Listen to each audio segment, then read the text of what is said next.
également. Voilà.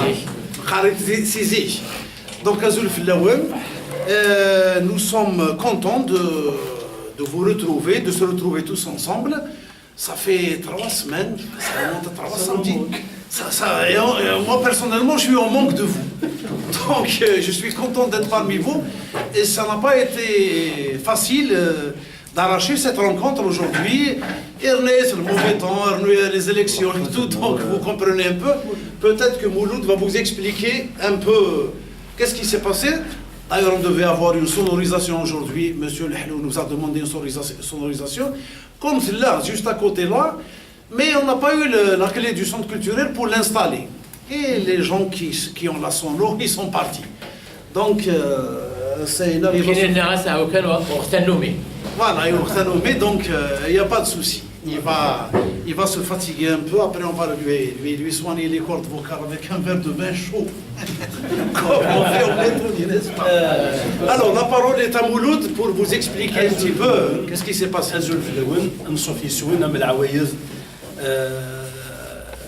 لقدها pour échanger donc قبل أسناني ماس محمد الحلو أنصفي يسيك خميد لس رحمة سليمان نوقاس donc كنوي أنصفي سوان أمك نوقت نومي SDL سنوقاس ne rate pas l'occasion pour organiser justement des rencontres MTA, mais malheureusement cela fait 2 samedis de suite qu'on n'a rien organisé faute de politique. Politique avec un petit P, parce que ils ont réquisitionné le centre culturel au profit de la campagne électorale et pendant toute la réquisition, rien ne s'est passé avec le centre. Donc c'est une manière de nous pénaliser. On nous a pénalisé, c'est-à-dire une manière de freiner un peu l'élan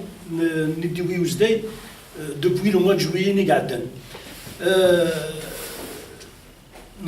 De rencontre avec la bibliothèque, la 3e, ils l'ont refusé. Bon, nous avons décidé de la suspendre. On vous refuse l'autorisation. Parce que nous, ils avaient décidé de ne pas accorder l'autorisation. Une correspondance. Il faut arrêter toutes les activités culturelles, sportives, la semaine passée, et commerciales. Parce qu'il y avait des élections. Donc, le samedi passé, on n'a pas tenu notre café littéraire faute d'élection, faute d'interprétation. Normalement, le centre devait être restitué 24 heures après le vote. Et exceptionnellement, il n'a pas été restitué. On a les autorités qui ont préféré temporiser pour nous pénaliser encore une fois. Ça, la demande d'autorisation pour la salle,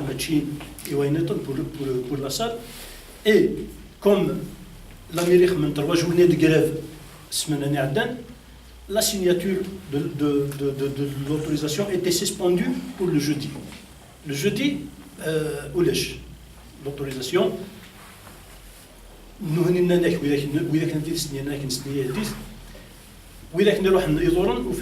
par contre, nous faisons pour autoriser la tenue, la rencontre pour la sauvegarde de la bande boisée.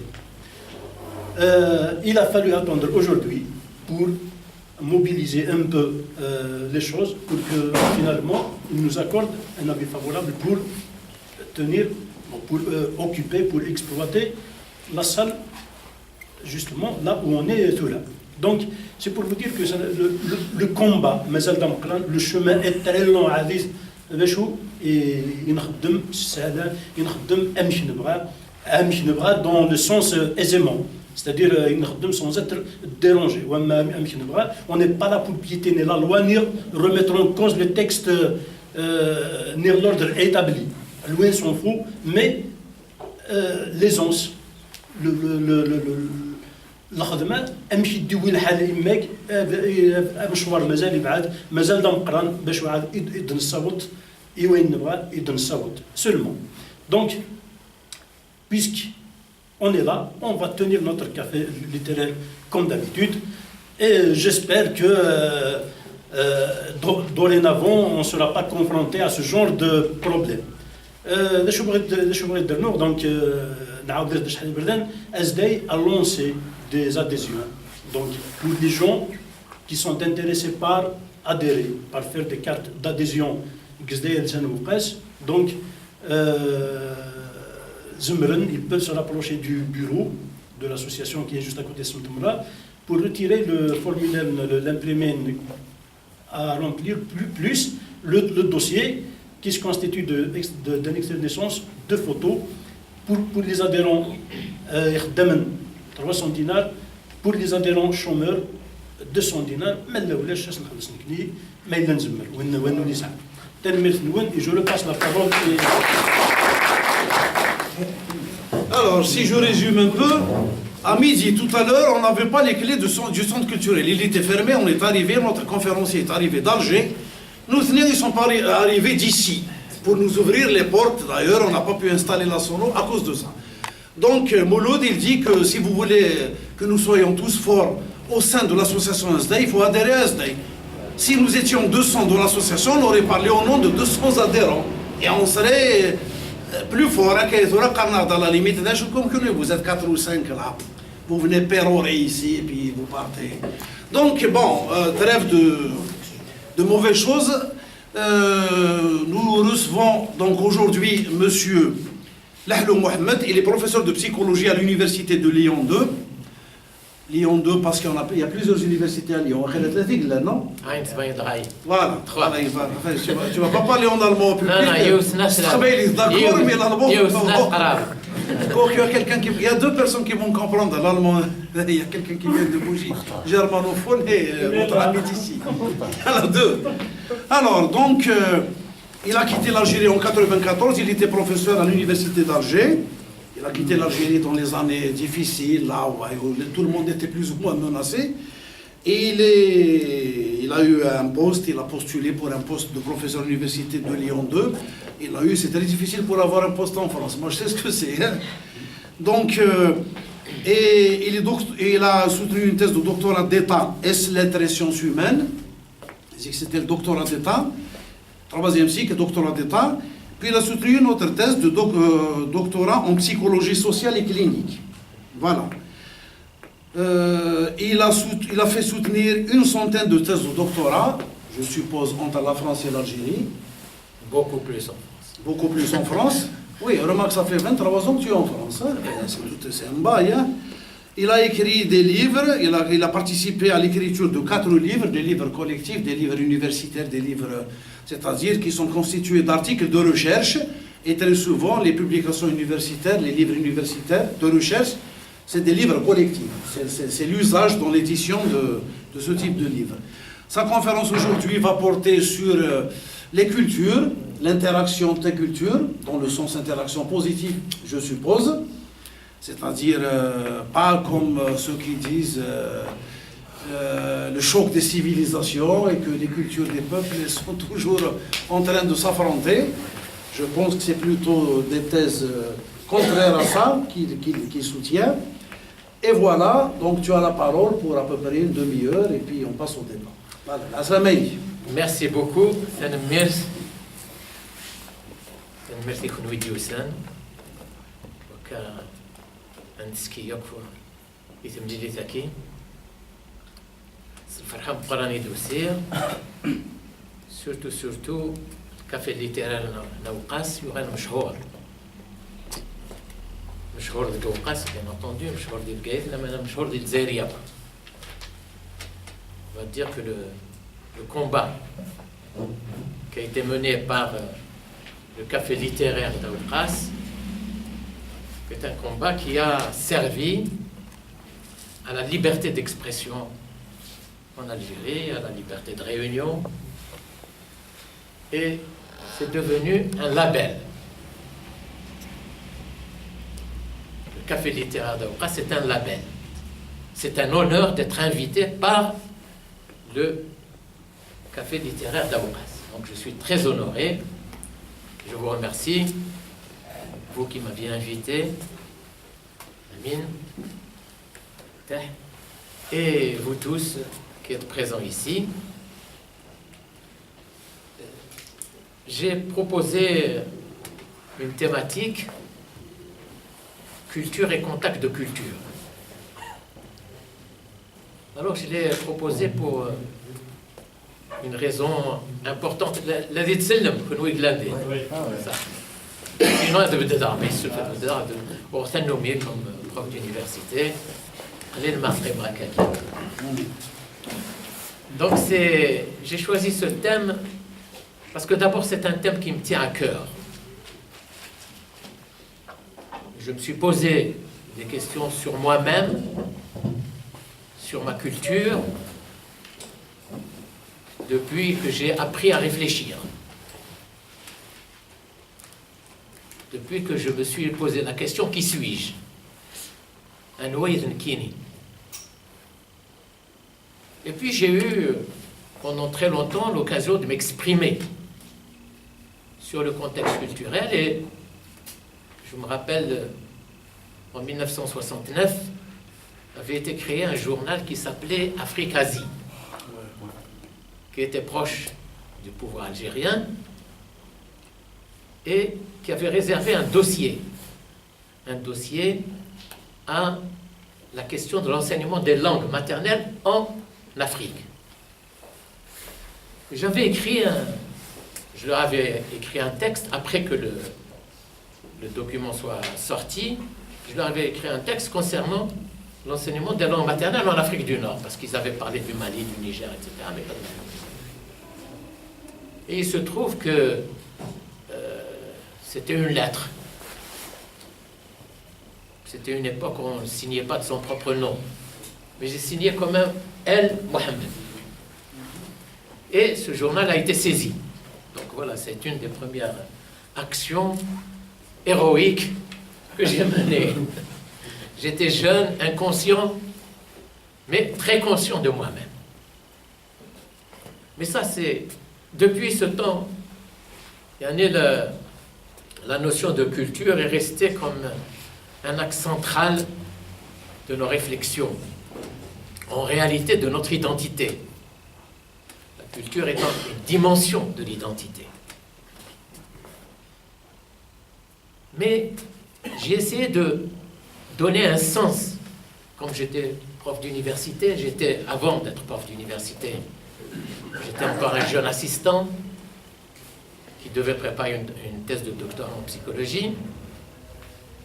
Et je m'étais dit, tiens, comment introduire le concept de culture dans le fonctionnement psychique de l'individu? Est-ce que la culture joue un rôle? Et j'avais donc pensé à travailler sur les représentations. Les représentations, un petit Israël, ce qui influence ces représentations, c'est notre culture. Quand j'enseigne en France ou à l'étranger d'une manière générale, puisque j'ai été prof en France pendant 23 ans, mais également professeur invité dans de nombreuses universités européennes, je me levais, je dessinais un plus au tableau. Racine, qu'est-ce que c'est? Il y avait ceux qui me disaient c'est un plus, et il y avait ceux qui me disaient c'est une croix. Et il y avait ceux qui me disaient c'est une intersection. Vous voyez, le même objet, on lui donne des significations culturelles différentes. Et donc, quand j'avais fait ma thèse là, de psycho, j'avais travaillé sur ce rapport entre représentation et culture. J'avais dit que nos représentations dépendaient des cultures. Mais j'étais encore, j'allais dire, quelqu'un de trop jeune pour pouvoir aller plus profondément. Et j'ai continué au niveau de ma thèse de doctorat d'État sur la question de l'intelligence. Est-ce que l'intelligence est influencée par le culturel? Vous voyez, donc je suis resté un peu dans cette vision qui était une vision universitaire. Bien que j'étais d'origine mathématique, quand je suis parti en France, Tagounitz,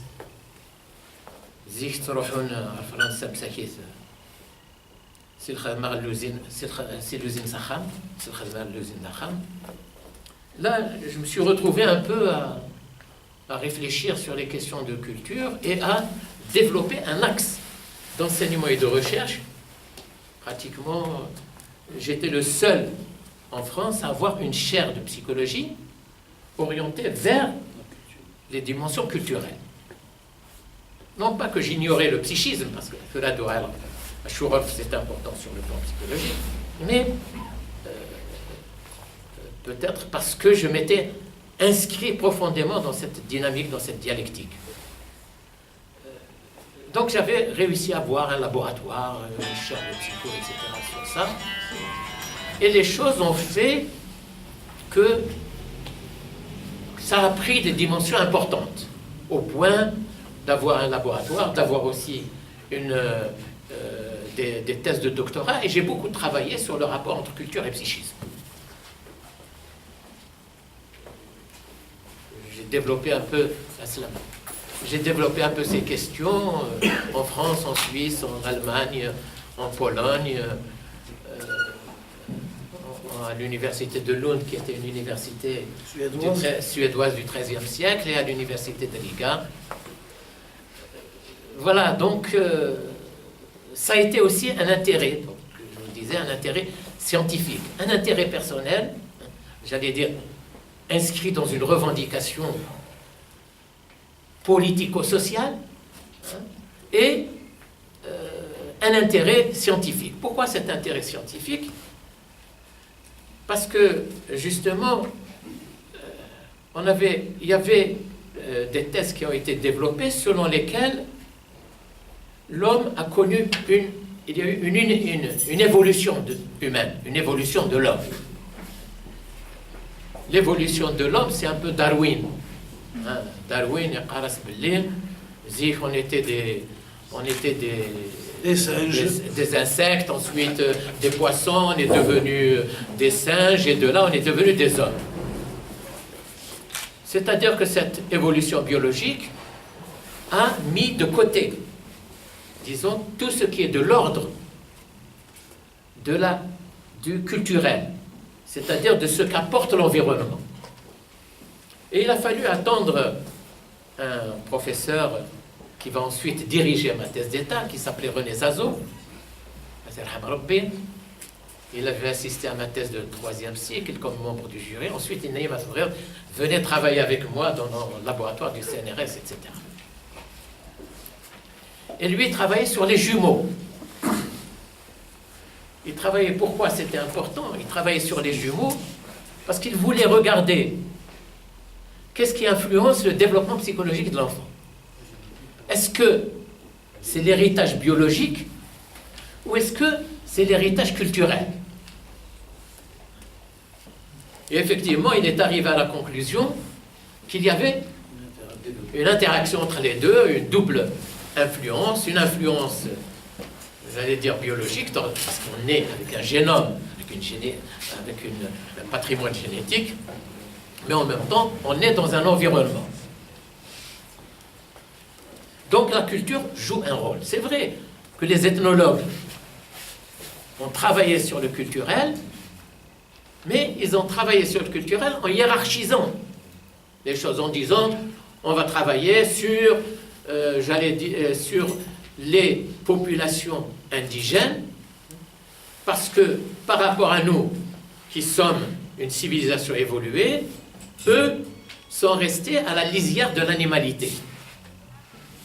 C'est comme ça, c'est pour ça que je suis un peu contre l'ethnologie, parce qu'elle ne part pas de l'évolution, à la fois au niveau génétique et de l'évolution à la fois au niveau des cultures et des civilisations.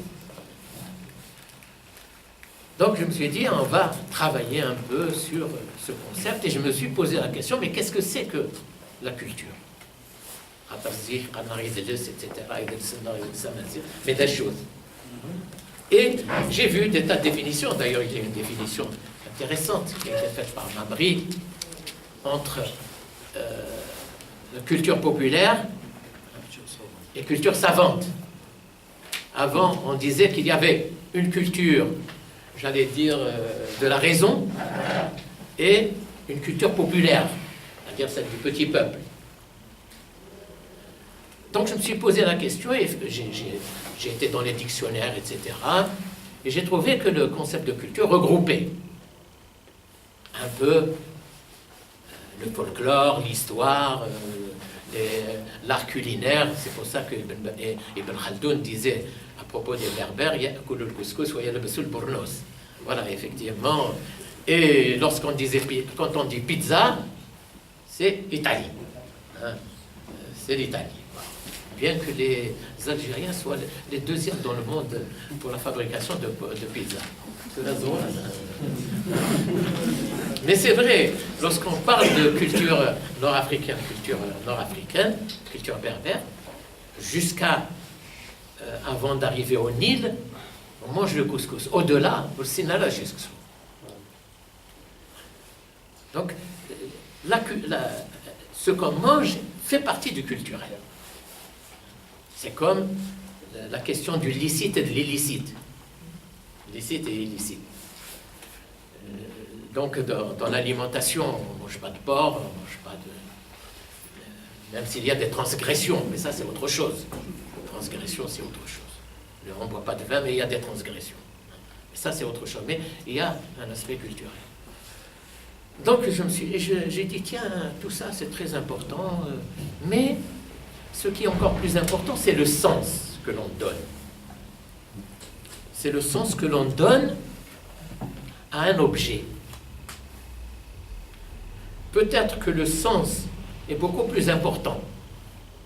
Vous savez, les catholiques, quand ils se signent, ils font comme ça. Les protestants, ils font comme ça. Mais ils prient le même Dieu. Quand elle en Mayotte, أتسر ستخدم هكا أسينا ماذا شي تخدم وكا ربي أتيسر. Est-ce que c'est la croix ولورانين كي نكرر دي لوراني كرر طاس سعيدة أنا هكا كسر كرر طاس سعيدة ماشي عشان كي نذكر بابا جدي كان سعيدة مي نهضر تقبيليت في عالم تقبيليت سكوخا. Donc, les signants norani, il y avait des petits espaces à Kaki qu'ils vénéraient. ما روحنا نخدم هكا قارن مسلمين مكتفين alors on se pose la question, ce qui est important c'est pas le geste, c'est le sens, c'est l'interprétation du geste, pourquoi? Parce que c'est l'interprétation qui fait corps avec la décision, avec la pensée. Le geste, c'est une traduction de la pensée. Avant de marcher, déjà, ma pensée m'a mis au départ de la marche.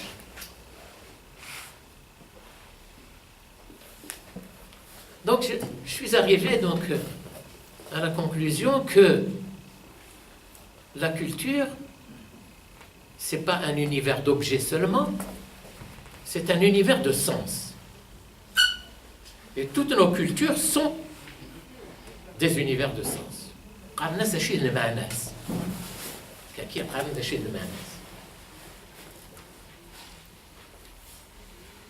Au point, ou même au niveau pathologique, au niveau de la pathologie. La maladie est interprétée par chaque culture à sa manière. Chez nous, par exemple, vous prenez le délirant. Le délirant, c'est quelqu'un... Alors, il y a trois choses, disent les psychanalystes. Il y a le moi, le ça, le moi et le surmoi. Par exemple, quoi qu'il amène, mais le surmoi me dit, c'est la loi. Tu ne vas pas boire maintenant, c'est pas l'heure. Il y a du chocolat, j'ai envie de manger du chocolat, mais attention à ton diabète. Tu ne dois pas manger du chocolat. C'est-à-dire que nous sommes en quelque chose, y compris au niveau psychopathologique, l'élément culturel va rentrer en jeu. Et j'ai beaucoup développé ça, j'ai beaucoup fait de formation en milieu hospitalier pour justement introduire la dimension symbolique dans le pathologique.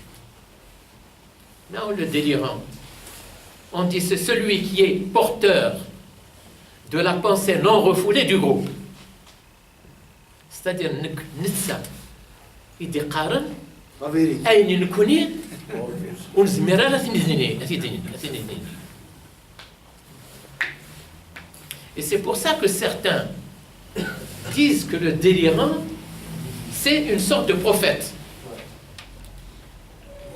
يتسمى يقارد أين نكوني ما تيكانو نزميرا mais أين نزرارا, c'est-à-dire ce qui est refoulé au niveau de l'inconscient.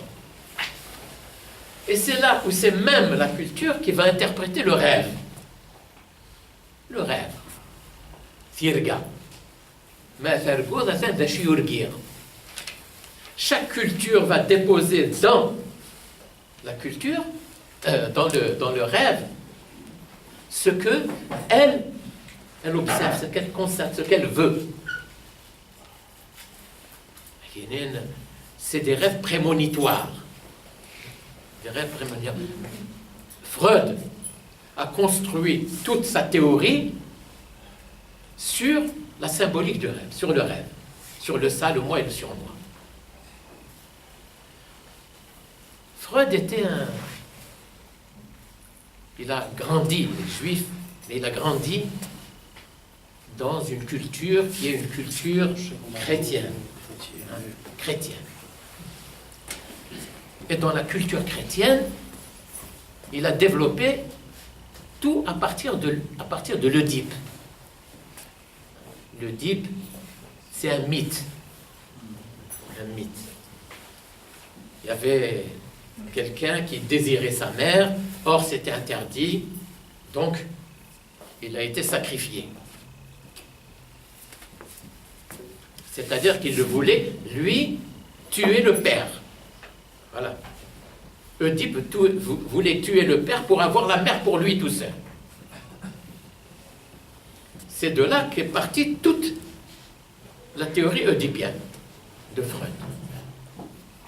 Mais si Freud avait été musulman ou s'il avait gardé un peu la pensée qui était la sienne et qui est la pensée juive, il aurait dit c'est le sacrifice du fils.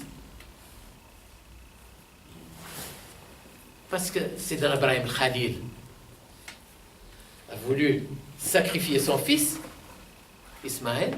Les juifs disent que c'est Isaac. Les musulmans disent c'est Ismaël. Qui a raison, qui n'a pas raison. C'est la symbolique qui compte. Pour nous, c'est la symbolique.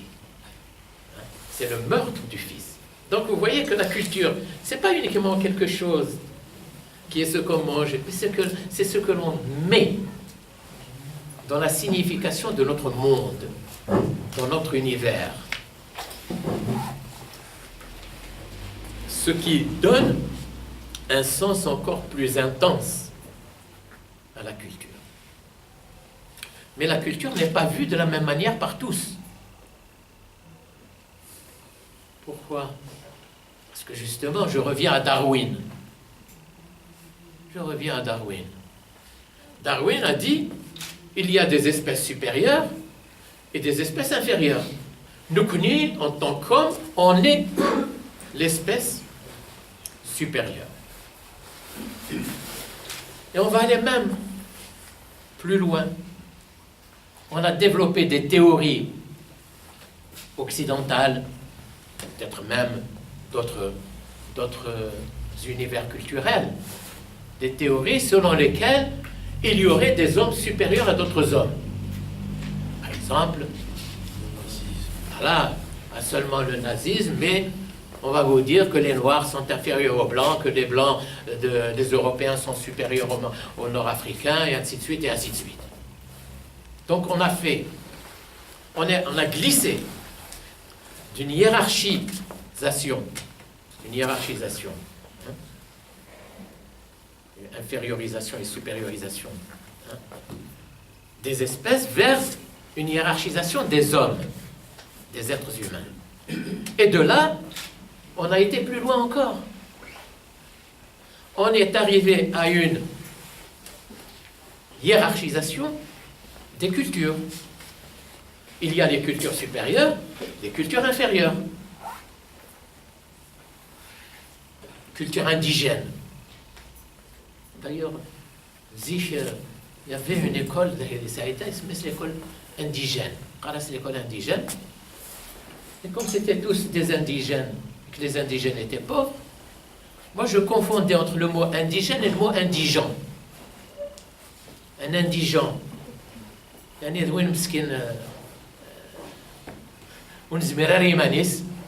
pauvre, c'est un pauvre. C'est ça un indigent. Un indigène, c'est celui qui est originaire du pays.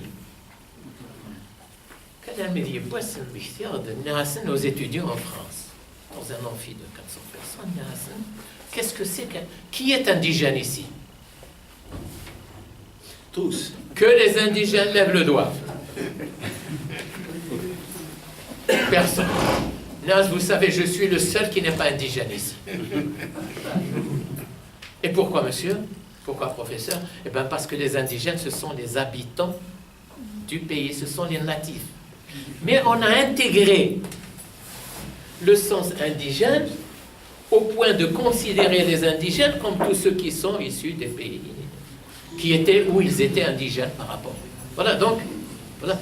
C'est-à-dire que le concept prend sens avec la culture. Et on a été même plus loin, on a des pensées évoluées, des pensées qui le sont moins. On était, en quelque sorte, nous, indigènes, on faisait partie, pour rester dans le domaine de la culture, on était resté dans les cultures inférieures. C'était comme ça. Et à l'indépendance, on a inversé, on a été dans la même logique. C'est-à-dire, il n'y a d'intelligence, il n'y a de culture que la culture révélée. Or, la culture révélée, c'est celle qui est portée par la langue arabe, donc toute autre langue est une langue inférieure. Voilà. Vous voyez que c'est une idéologie. Une idéologie. Et une idéologie de segmentation des cultures, etc. Et ces cultures que nous vivons, ce sont des cultures qui sont plus ou moins larges. Il y a la carte en 1860 et quelques. Il y a en Algérie, en Afrique du Nord, les régions berbérophones et les régions arabophones. C'est-à-dire les régions de culture berbère et les régions, non, de langue berbère et de langue arabe. Parce que lorsque l'on regarde la culture algérienne ou la culture nord-africaine, je trouve une similitude très importante entre la culture portée par la langue arabe et la culture portée par la langue berbère.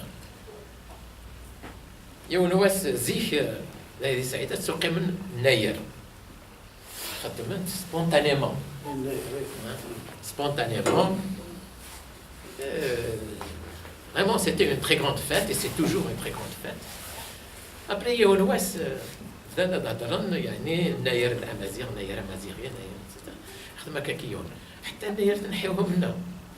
nerf, vous allez nous l'enlever hors de des siècles.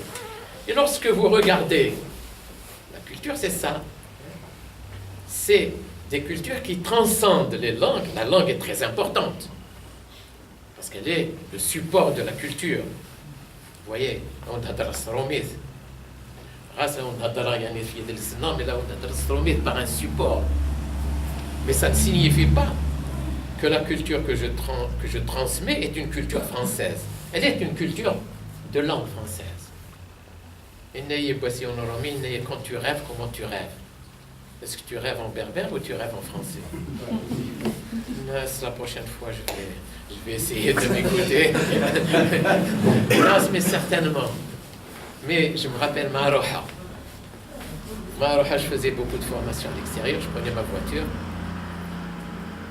J'étais seul dans la voiture, j'avais envie de chanter. Soit je suis chez le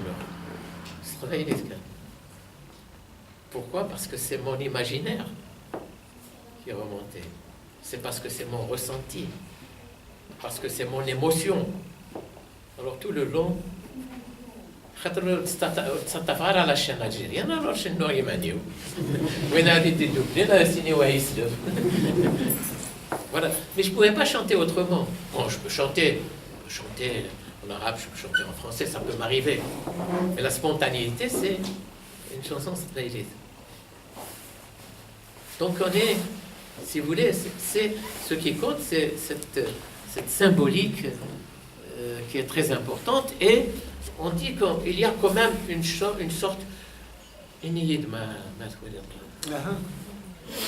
d'universalité. Il y a une dimension, une culture universelle. Il y a des cultures spécifiques. C'est pour ça qu'on parle d'ère culturelle. Et je crois qu'en Afrique du Nord, il y a une grande ère culturelle commune. Il y a des variétés, des variantes.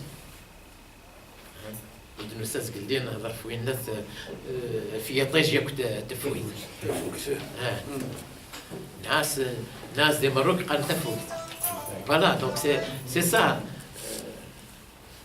Donc il y a des petites variantes, c'est normal. Dans tous les pays du monde existent ces variantes. Je les ai vues en Pologne, je les ai vues en Allemagne. Il me disait, tiens, l'entraîneur de l'équipe d'Allemande, il ne comprend rien à l'Allemagne parce qu'il est de la région de Munich. Et que la majorité des joueurs sont du Nord. Voilà un peu. Donc on a, par exemple, on va vous dire une culture alsacienne, une culture bretonne, etc. Donc il y a des spécificités, il y a une culture universelle. Sinon, nous ne serions pas tous des hommes. C'est ce qu'il fait qu'on parle d'unité et de diversité de l'homme. L'unité et la diversité de l'homme. Donc, il y a des choses communes, il y a des choses différentes. Et donc, il y a une ère civilisationnelle, culturelle, musulmane, arabo-musulmane, etc., qui va occuper 1 milliard et demi ou 1,2 milliard de musulmans. Il y a des aires arabophones, il y a des aires berbérophones, il y a... Donc, et ces aires-là, ce sont des aires qui bougent. Ce sont des aires qui bougent. Je disais la carte que j'aurais pu apporter. Au 19e siècle, il y avait 80% de berbérophones que je trouvais dans cette carte. Et que toute la côte était berbérophone, tout le sud était berbérophone, et il y avait des poches arabophones. Ben, Napoléon III a décidé qu'il y aura un royaume arabe, et puis Asiani c'est devenu Beniani, Aswassif c'est devenu Beni Wassif, et ainsi de suite. Mais quand on a traversé Bouira, on a dit Zih Qanastu Biretz. Et on a dit Bouira, l'indépendance Manas le Bouiratoun. Voilà un peu les choses. C'est ça, c'est cette métamorphose. يونس إلا نساء نتاع ديالنا ذي سعيدة تقول كان أنا ذي برا دوك دوار إن يون ذاك الزكنة ذاك الزكنة الناس يسميس إن يسميس مسفزقر الناس شغل إذا استقر مسفزقر استعرف إلى نختار إن جدودنا هما اللي يسموها كيما هاك جدودنا إذا يسمانا كا تخميمة مسفزقر تخميمة عوزقر تخميمة من بضغورس وفيغ باللي لق النزقري وسيف وكان داكين c'est un gay. Et toute cette région d'Oranie, la toponymie est berbère. Tieret, Tmouchent, Mstran, Mridissan, Tlemsan, Wahran, Yaou. Mais si c'est une toponymie, qui est-ce qui donne le nom? C'est l'habitant. Il le donne dans la culture, sa culture, et il le transmet dans sa culture. Et puis, il y a des mutations.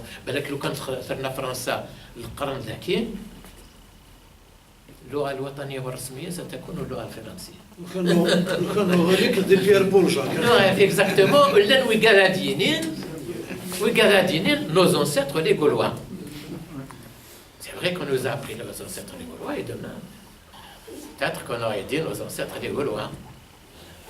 Voilà, ce sont ces mutations-là qui sont de l'ordre du culturel. Et ces éléments culturels vont nous amener à ce qu'on appelle les stéréotypies. Les stéréotypes. C'est-à-dire que sur chacun, on projette un stéréotype. Donc on ne voit qu'en berbère que ceux qui mangent du couscous et ceux qui mangent qui mettent le bureau. S'il ne met pas le bureau, s'il n'est plus berbère. Donc on arrive à une stéréotypie. En France, il m'aimait bien. Il m'a dit, tu sais, tu devrais chercher un logement au quartier La Guillotière parce que là-bas, il y a beaucoup de maghrébins et tu seras très bien. Voilà, donc il me projette. Il me jette. Il me rejette vers, j'allais dire, vers ma communauté. Sans se dire, peut-être que je mérite comme lui, en tant que prof d'université, d'être dans les beaux quartiers de Lyon. Alors. Donc vous voyez, on construit des stéréotypies. On construit des stéréotypes sur des langues. On construit des stéréotypes. Et les stéréotypes, ça fait partie d'un champ culturel. C'est un ensemble. Et les stéréotypies vont très loin. Maintenant, le gros stéréotype. Le musulman égorgeur. Avant, c'était le juif au nez crochu. Maintenant, c'est le musulman égorgeur. C'est ainsi qu'on construit non seulement un stéréotype est construit à partir d'un événement unique et il est projeté sur la totalité d'une communauté.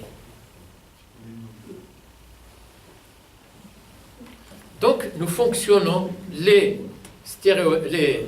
cultures sont porteuses de stéréotypes et on projette sur elles également des stéréotypes. Donc, ère culturelle, stéréotypes, etc. Et donc, on arrive, si vous voulez, à ce que chaque culture est identifiée. Chaque culture est identifiée par les comportements, par l'histoire, par la langue, par les images, pour ne pas dire les stéréotypes qui sont projetés sur elle. Mais personne n'est seul dans le monde. Il se trouve que nous sommes dans des régions où existent parfois des mixités culturelles, parfois des contacts de culture. Prenez par exemple à la frontière franco-allemande. C'est une frontière, mais c'est un lieu de contact culturel entre la culture allemande et la culture française. Et l'Alsace constitue cette aire intermédiaire. Donc il y a des contacts de culture. Les immigrés qui sont à l'étranger, nos immigrés, vivent le contact de culture. Là-bas, il y a un contact de culture. C'est pour ça que le couscous fait partie des 3 principaux plats En France. Qui sont consommés en France. Donc, et ce sont ces contacts-là de culture qui sont aussi importants. On va dire que les contacts, c'est quelque chose qui se fait d'une manière continue. D'une manière continue. C'est pas du jour au lendemain que se créent des espaces intermédiaires culturels. Ce n'est pas du jour au lendemain qu'une culture et une autre construisent un champ commun. Il faut du temps.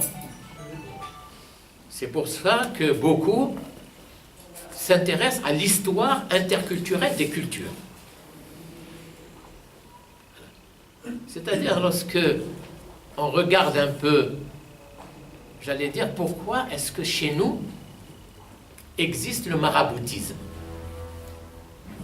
En dehors de la descendance prophétique, etc., par rapport au prophète. Mais pourquoi l'indronaf au pied? Pourquoi est-ce qu'il y a chez nous un maraboutisme qui n'existe pas au Moyen-Orient? Par exemple, nous sommes sunnites, malékites. Alors, on dit que nous sommes sunnites, malékites. Voilà, malékites.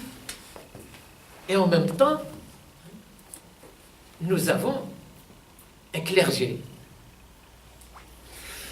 Puis un clergé parallèle, mais qui existe quand même, qui joue un rôle social très important. Alors pourquoi? Seule l'Afrique du Nord là. Alors, il faut rechercher dans l'histoire. Rechercher dans l'histoire, c'est quoi? C'est voir depuis quand est-ce qu'il y a ce lien entre la croyance, entre l'intermédiaire. On dit qu'il n'y a pas d'intermédiaire entre Dieu et le croyant. Et nous mettons un intermédiaire qui est shirk. Pourquoi? Est-ce que, parce qu'à un moment, l'Afrique du Nord a été plus ou moins chiite? Il faut le dire. L'Afrique du Nord a été chiite à un moment. Du temps des Fatimides. Du temps des Fatimides, pas le chiisme tel qu'il était vécu dans les pays chiites actuels, mais il était. Ou bien est-ce que c'est un héritage du clergé chrétien, puisque nous étions chrétiens avant d'être musulmans? Vous voyez, donc c'est tout. On a besoin de lire l'histoire pour comprendre ce que notre culture est à un point donné. C'est pour ça d'ailleurs qu'on mange des steaks frites. Voilà, steak frites, c'est occident, c'est français quoi. Et pourtant, c'est pour ça qu'on fête le 1er novembre, le 1er janvier. Et qu'on fête aussi le 12 Nayr, qu'on fête aussi au Muharram. On aurait bien pu fêter le Tet chinois. Et oui, c'est ça. J'avais fait un texte, justement, j'avais dit, si nous avions été occupés par les Allemands ou par les Anglais, ben en ce moment, je serais en train de vous parler en anglais, peut-être, probablement.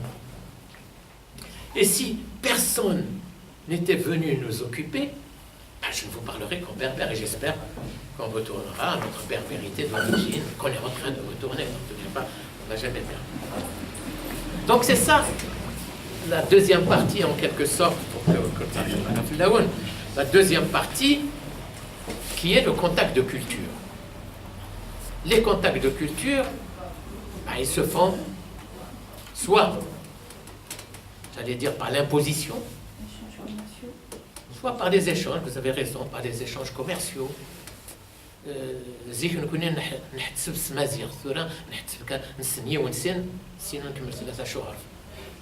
Parce que les échanges étaient des échanges commerciaux et ils étaient fondés quand même sur une langue dominante qui était la langue arabe. Pourquoi? Parce qu'elle était la langue sacrée. Pourquoi? Parce qu'elle était la langue du pouvoir. Parce que ceux qui détenaient le pouvoir du sacré détenaient en même temps le pouvoir administratif. Voilà, administratif. Le pouvoir juridique.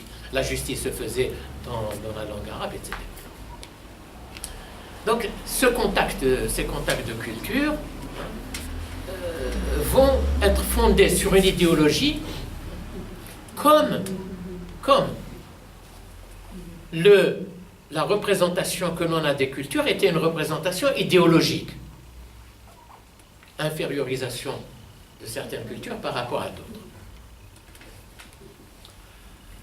Alors, il y a 4 manières, en quelque sorte, de vivre le contact de culture.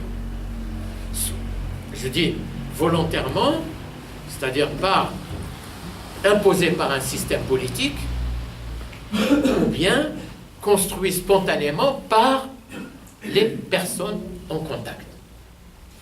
J'allais dire par les individus et les groupes en contact. Il y a une manière qui est l'assimilation. L'assimilation, on va assimiler les gens. C'est-à-dire qu'il y a une culture dominante qui va se fonder sur l'idéologie selon laquelle il n'y a de culture que la culture dominante. Et cette culture dominante, à côté, il y a une culture dominée. Le rapport dominant-dominé va arriver à ce que les dominants imposent comme seule culture qui doit être généralisée la culture des dominants. Assimilez-vous à nous. Les Français, par rapport aux Voilà, Africains les du temps de Français, la du colonisation. temps de la colonisation, devenez catholiques comme nous, prenez un prénom français, et ainsi de suite, pour devenir français. C'est ça le problème de l'assimilation. Comme l'assimilation, ils disent aux immigrés, on va vous assimiler à la culture française parce que, ou à la culture occidentale, parce que c'est la seule culture utile, nécessaire, forte, puissante, etc. Donc, dans l'assimilation, il y a une attitude qui est une attitude de supériorité et de hiérarchisation des cultures. Le deuxième modèle culturel, c'est, j'allais dire, le modèle de la séparation des cultures.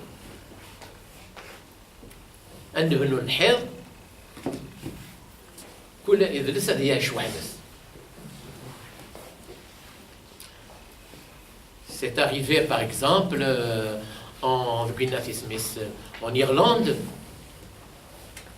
entre les catholiques et les protestants.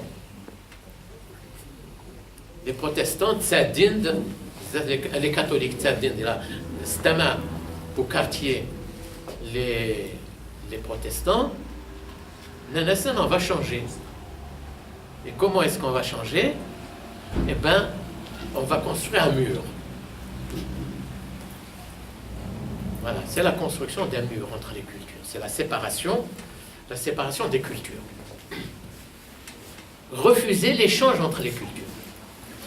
Refuser l'échange entre les cultures, c'est parfois une angoisse de perte de pureté. C'est-à-dire que si je me mélange à l'autre culture, je perds la pureté de ma culture. C'est une angoisse de perte. Elle est acceptable dans la mesure où ce sont généralement les dominants, les dominants qui, lorsqu'il n'y a pas séparation des cultures, ce sont les dominants qui l'emportent. Il y avait un grand linguiste, c'était dans les années 70, 72, à 71. Il est à l'université d'Alger, il y a une conférence dans la salle des actes de l'université, vous avez ça. En Mamri, Smith Martinet.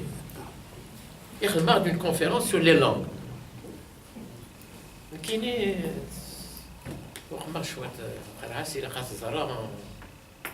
tout seul. Alors, mais des fois, on était 3 ou 4.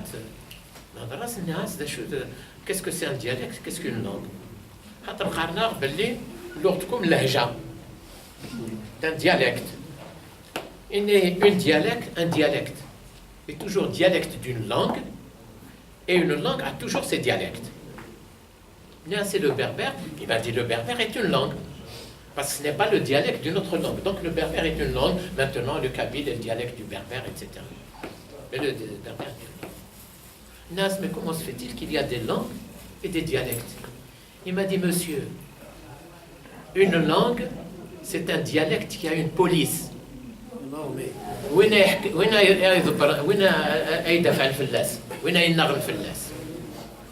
Voilà une police, c'est-à-dire un pouvoir. Voilà. Un pouvoir, une administration, etc. Non. D'ailleurs, nous sommes à un monde où des langues disparaissent, des dialectes disparaissent, etc. Et en même temps, une tentative de faire renaître des dialectes en tant que langue, mais ça, peut-être qu'on en parlera dans le débat. Le troisième modèle de contact de culture, c'est le métissage. C'est le métissage des cultures. le métissage des cultures ressemble un peu au métissage biologique. C'est-à-dire, les cultures, et avec cela, on va constituer une nouvelle culture. C'est comme le peuple brésilien. J'ai été au Brésil pour présider un congrès, et là, parce que j'étais président d'une association internationale de recherche. Léouz, qui était collègue, elle m'a présenté quelqu'un qui était noir. C'est mon frère. Ça, elle était brune. Et c'est mon frère. Mais comment se divise ici? On n'appartient pas à une communauté parce qu'on est blanc ou qu'on est noir. On appartient à une communauté d'idées. Et je peux être noir et être dans la communauté des blancs. Je peux être blanc et être dans la communauté des noirs. Voilà. Nous, c'est la communauté, c'est la couleur de la peau qui prédomine chez certains. Ce sont les idées. C'est la filiation. C'est parce qu'il a son grand-père, son arrière-grand-père, etc., qui sont blancs ou qui sont noirs, qu'il est blanc ou noir. Et c'est pour ça qu'il y a un grand professeur, si vous voulez travailler un peu sur cette question de la mixité, du métissage. Il s'appelle Laplantine, François Laplantine, qui était un collègue qui a été écrit justement sur le métissage au Brésil. Et je crois, est-ce que nous allons vers des sociétés métissées? Peut-être. Dans tous les cas, il y a des groupes métissés. L'Europe est de plus en plus métissée, ce qui crée l'angoisse de Marine Le Pen. Ah, ça y est, on ne sera plus des Gaulois. Ça continue. Voilà. Donc il y a ce métissage. C'est un métissage naturel, mais quand on regarde, il se fait toujours au profit. J'avais un ami, j'ai un ami, juif, prof suédois, prof en Suède. Et j'étais donc en Suède chez lui. Il m'invitait pendant 10 ans, j'allais à l'université de Lund pour faire des cours une semaine par an. Et Naïtien, mon dernier fils, vient de se marier. C'est très bien, maintenant tes deux filles sont mariées. Toi. Non, c'est pourquoi? Parce que nous sommes les perdants. Non, mais pourquoi? C'est fini la juiverie. Ils vont tous devenir catholiques. Moi, je serai le dernier des juifs. Non, t'inquiète pas, je vais t'envoyer un livre qui a été écrit par un ami, un écrivain algérien, qui s'appelle Amin Zawi, le dernier juif de Tamantit. Et s'il te plaît, l'autre fois, il s'est oublié. Là, je vais te l'envoyer, t'inquiète pas. Et si tu peux m'obtenir une dédicace de sa part. Donc voilà. Et le problème, c'est que ça se fait toujours au profit des dominés, aux dépens des dominés. Mais, je vais continuer encore 5 petites minutes et j'arrête. Il y a les dominés. Et les dominés, il se trouve que ce sont toujours les mêmes. Des dominés. Mais attention, il arrive que les dominés deviennent eux-mêmes des dominateurs. Les minorités. On a beaucoup protesté sur la dictature des majorités. Mais on a oublié la dictature des minorités. Au début, ceux qui imposent leur diktat, ce sont des minorités idéologiques, politiques, religieuses, etc. Avant que l'Algérie ne devienne intégriste, c'est un mot peut-être exagéré que j'utilise, avant que l'intégrisme s'occupe de toute l'Algérie. Rudi Douche, Madrouhni Maoulani Wathna Rahma Rabbi, Baba Yakut Yemma, Baba Aqndor, Avarnos, Tamamt, Awaracht. Machid الحاج يقال الناس ياكل الحاج الامريكيين ثورة tout le monde قرني الحاج ناس ما الحاج خلونا تراكي alors et Yemma en jupe et en chemisier. Ben, tout là, les choses ont été inversées. Ils ont dû croire que c'est sa maîtresse. Hein? Oui, surtout que ma mère était blonde aux yeux bleus, alors j'ai un témoin avec lui. Hein.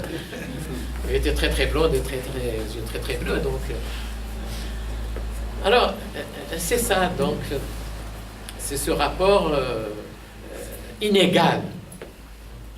Sauf quand il y a un système qui impose une égalité entre les cultures. Et ce système qui va imposer, c'est un modèle, un dernier modèle dont je vais vous parler rapidement, qui est le modèle de ce qu'on appelle l'intégration pluraliste. C'est-à-dire que l'intégration pluraliste reconnaît la diversité des cultures, reconnaît l'égalité entre les cultures, et reconnaît également que les cultures, les différentes cultures en présence, coopèrent ensemble pour construire un projet futur. Voilà, c'est ça. C'est-à-dire qu'il y a reconnaissance, égalité, mais en même temps, désir de vivre ensemble. Désir de vivre ensemble. C'est-à-dire c'est vivre ensemble. C'est pas facile. À un moment, en Europe, et là je vais m'arrêter peut-être, à un moment, en Europe, on a beaucoup parlé de la multiculturalité. Tout le monde, personnellement, je défendais la multiculturalité dans mes conférences. Et depuis quelque temps, il y a une levée de bouclier contre la multiculturalité. Pourquoi? Parce qu'avant, les immigrés musulmans vivaient leur religion paisiblement, simplement. Ils la vivaient normalement. Maintenant, ils veulent imposer à une société qui est structurée, organisée, des prières dans la rue. Automatiquement, ils disent, oh là là, la multiculturalité, si c'est ça la multiculturalité, Dieu nous en garde. Dieu m'en garde. Voilà quelque chose. La multiculturalité qui était considérée comme quelque chose de positif devient dans un contexte particulier, comme quelque chose de rebutant, qu'il faut refouler, qui n'est plus acceptable. C'est-à-dire que les concepts, les définitions sont mouvants et mouvantes, changeants et changeantes en fonction des contextes. Et c'est là où nous, si vous voulez, nous devons un peu rester prudents, savoir que les changements ne sont pas des changements brutaux, sauf les révolutions violentes, elles finissent mal, mais des changements progressifs. Et le problème, pour qu'un changement progressif réussisse, il faut avoir un objectif bien précis. Voilà, j'ai essayé, en quelque sorte, d'apporter un éclairage un peu sur le concept de culture, sur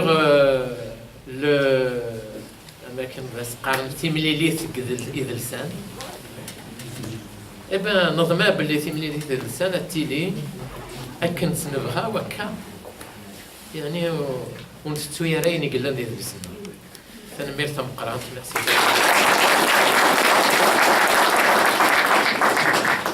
Merci, monsieur Lahnoum.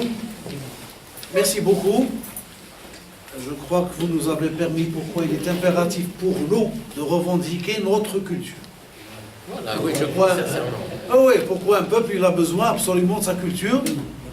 Sinon j'ai envie de dire à Maskinas là-bas. qui dit كان يونو هنا إلا يونس c'est un écrivain marocain وقال في السنن من هو؟ اسميس دريس شرايبي وي يراد كذبت اسميس أم الربيع استعرب الربيع ويسمى le printemps la mère du printemps. الناس les minorités sont la majorité du monde. Les minorités sont la majorité du monde. Toutes les minorités. Voilà, sont la majorité du monde.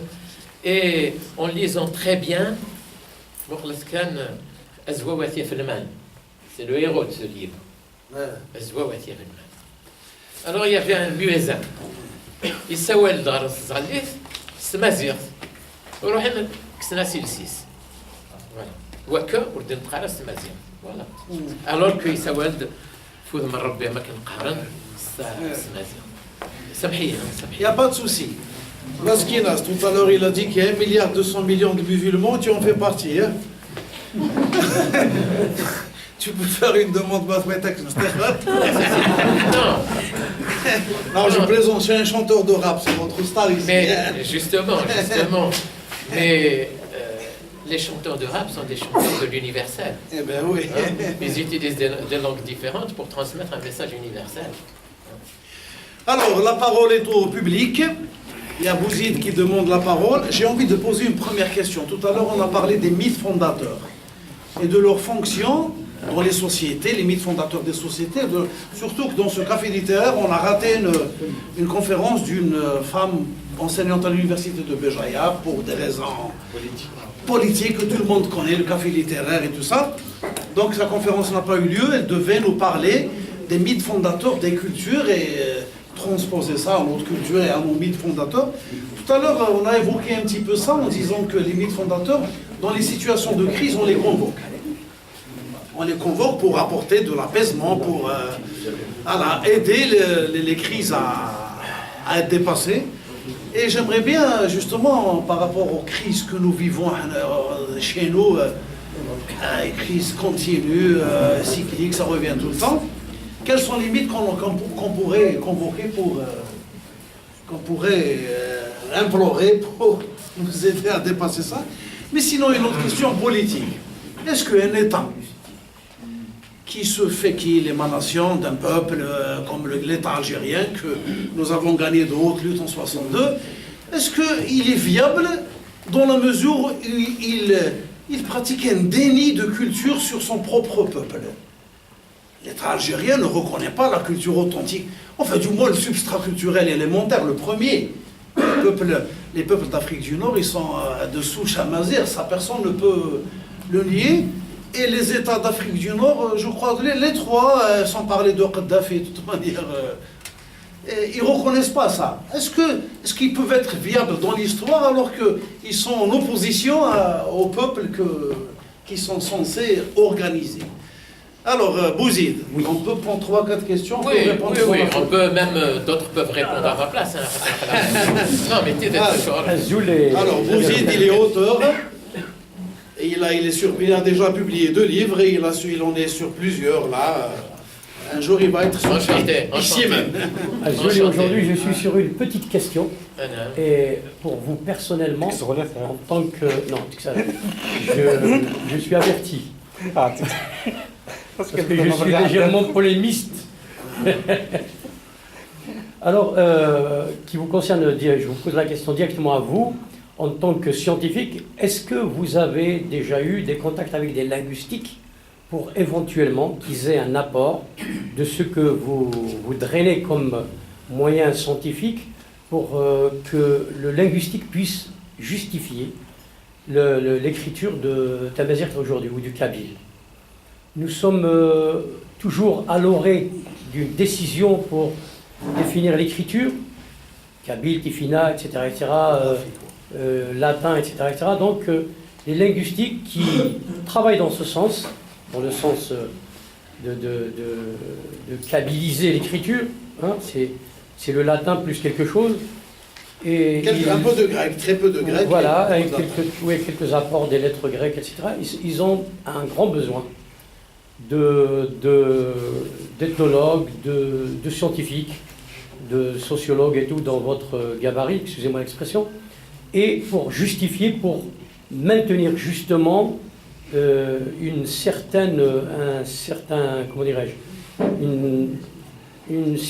justification pour pouvoir imposer la décision, que ce soit au niveau des pouvoirs publics ou au niveau de nous, les cafés littéraires. Voilà.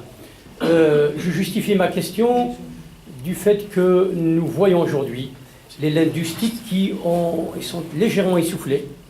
Heureusement que certains écrivains, avec l'apport de la littérature, d'ailleurs c'est notre raison d'être ici, avec l'apport de la littérature, ces écrivains, la dame de la dernière fois, ça m'a beaucoup influencé, parce que qui écrit en kabyle, et puis et puis qui a tenu sa conférence pendant plus de 2 heures, concavite, pas un seul mot, ni d'arabe, ni de français. C'est la pureté, hein. C'était quelque chose d'extraordinaire. Nous avons été très admiratifs. Et ça, si les linguistiques pouvaient éventuellement apporter, plutôt bénéficier de l'apport de scientifiques comme vous, ça serait très très intéressant pour et éventuellement clôturer ce chapitre de l'écriture de Mazir. Voilà, merci beaucoup. Merci Bouzé. Alors, lui aussi, il est prof de français, je crois qu'il est linguiste, non? Littérature. Il est docteur en littérature française. Je ne sais pas en quelle année il a fait, où il a fait des études. Béjoya, il est jeune, il n'est pas entendu au carbone 14, hein, carbone 14, maintenant, كل سكواس سنغاس صوت سكواس. D'abord, وين اللي تقول أنا؟ je salue les animateurs du Café littéraire qui nous ont permis de profiter de ce débat. Ma première question porte sur l'orientalisme. Vous avez parlé tout à l'heure de Napoléon III qui avait un projet de celui de un royaume arabe d'Algérie. Un royaume arabe en Algérie. Est-ce qu'une culture comme le berbère, pour s'épanouir aujourd'hui, ne dépend pas seulement des réformes politiques qui vont être engagées ici, mais aussi jusqu'à présent il y a des acquis, mais de la libération d'un certain regard orientaliste qui continue à exister malheureusement. C'est-à-dire qu'on voit, nous, des Arabes, des musulmans, etc., souvent réduits à une entité culturelle beaucoup plus religieuse, sans tenir compte de la spécificité, de la complexité culturelle de l'être maghrébin.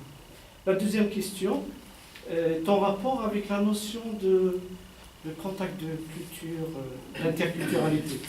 Vous avez dit que les mots, les concepts sont mouvants et tombent en désuétude avec le temps. C'est le cas de la notion de multiculturalité qui est aujourd'hui remise en question. Remise en question en Europe. Hein. En Europe, comme alternative, nous avons des philosophes qui pensent l'interculturel, et je sais notamment François Julien qui propose la notion d'écart. La notion d'écart. Ah oui, d'écart. Voilà. Donc, ce sont les questions que je voulais poser. Merci. Merci à toi. Merci beaucoup. Bon, c'est des questions. Je vais terminer par la tienne. Ah, pas de souci. J'allais dire, le problème de la graphie me pose problème. Il me pose problème et il nous divise. Il nous divise parce qu'on est arrivé à un stade où nous devons passer d'une reconnaissance à la réalisation de la reconnaissance. Ce qui était de l'ordre de l'impossible vis-à-vis par rapport aux autres de la reconnaissance nazir est devenu une réalité. Qu'on le veuille ou non, le mot Azul est devenu un mot national. Donc, beaucoup de personnes, lorsqu'ils disent Salam alaikum, ils ajoutent Azul Filaoui. Donc, il y a quelque chose qui évolue et qui fait que cette langue devient une réalité quotidienne. Dans son acceptation, une acceptation quotidienne, même s'il y a des résistances. Il y aura toujours des résistances. Et ce passage de la reconnaissance à la réalisation de la reconnaissance pose problème. Pourquoi? Parce que notre langue a été pendant très longtemps une langue orale. Et on est encore enfermé dans l'oralité.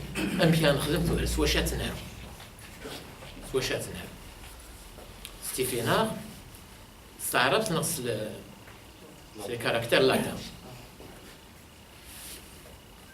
C'est une question importante. Les linguistes, c'est une question que je discute beaucoup dans la maison, une question que j'aborde beaucoup dans la maison, puisque ma femme était professeure de linguistique et de sociolinguistique, était à l'université d'Alger, puis en France avec moi.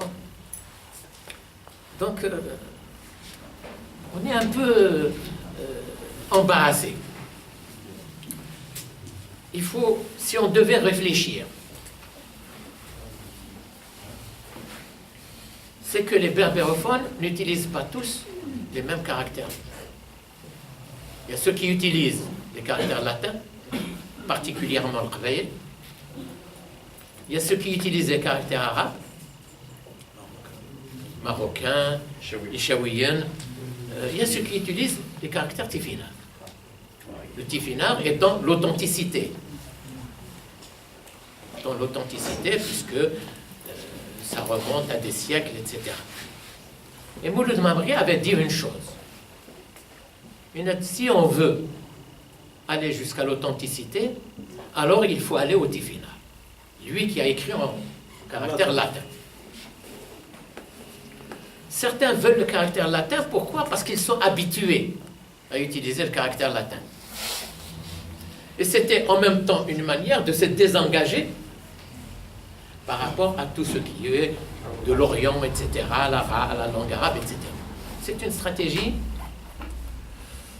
que je comprends parce que aussi, les caractères latins sont les caractères les plus utilisés, ce sont en même temps les plus adaptés, et sur ce plan-là, si c'est l'argument, je serai favorable au caractère latin.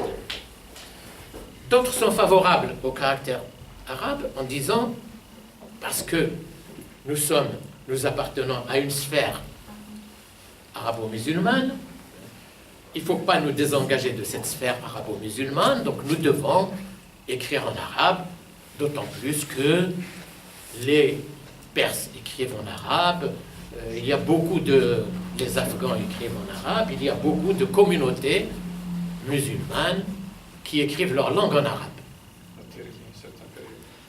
Ils écrivent en latin. La Turquie écrivait en arabe, avec Atatürk, ils sont mis à écrire en latin. Pourquoi pas? Moi, je me dis, ça ne me gêne pas, si ce sont les raisons invoquées, ça ne me gêne pas qu'on écrive en arabe. Sinon, que l'arabe a ses difficultés. Et ses propres difficultés, c'est justement son adaptation au monde moderne. Et d'un autre côté, les problèmes de vocalisation qui posent problème. Maintenant, on vocalise. Il faut, pour lire un mot en arabe, il faut le connaître. Et il y a même des contresens. Qatala qutila. Qatala qutila. Mourso qimara ayna tismis. Sacrée différence, hein. Mourso qimara ayna tismis les voyelles. تشكيل يعني ما نقولش نزرار مكان أتنغر. Et c'est une question importante. Et d'autres vous disent, mais il y a des pays, les Israéliens utilisent leur caractère latin, leur caractère, hébraïque, l'hébreu. Les Grecs utilisent leur caractère, les Russes utilisent leur caractère, les Hindous utilisent leur caractère, les Pakistanais, les Sri Lankais utilisent leur caractère, les Chinois, les Japonais, les Coréens. Pourquoi ne pas utiliser nos propres caractères et les unifier au niveau maghrébin? C'est un lourd travail. Certains vont dire, mais attention, c'est qu'on a déjà produit et on a écrit, mais c'est facile, de la production, de la transcription. Et le dictionnaire Tifinagh, dictionnaire en Tifinagh, j'ai un exemplaire qui fait 4 tomes, c'est le plus riche en berbère. C'est vraiment le plus riche, là où on va puiser la source des concepts, la terminologie la plus riche. Bon, voilà un peu. Alors, qui doit décider?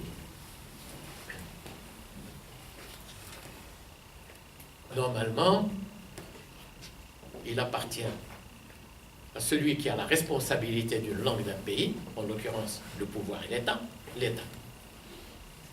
de convoquer une grande réflexion. Le problème, c'est que les locuteurs berbérophones ont une méfiance à l'égard de ce pouvoir. Ils ont une méfiance à l'égard du pouvoir, à l'égard de l'État qui est censé défendre le berbère.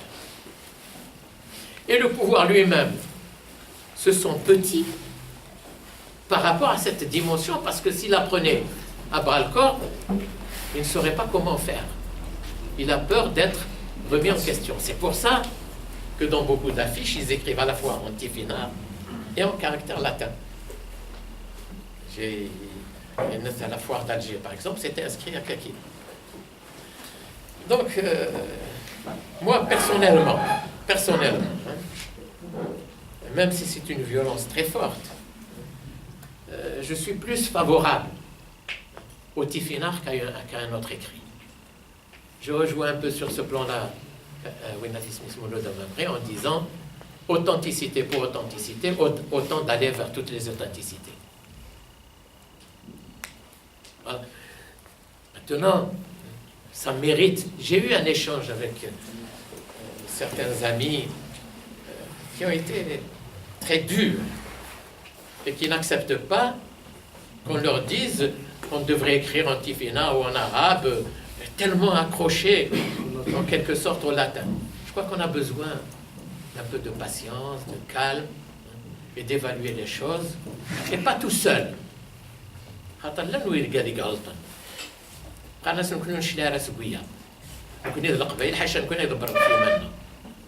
C'est une erreur. C'est ce qu'on appelle le repli sur soi.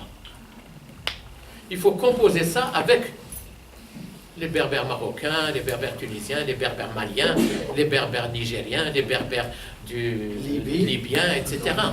C'est avec tout cela qu'il faut composer. Pour discuter. Et c'est ensemble. Parce que, il y a l'esprit, le kabylisme qui est devenu trop fort. Mais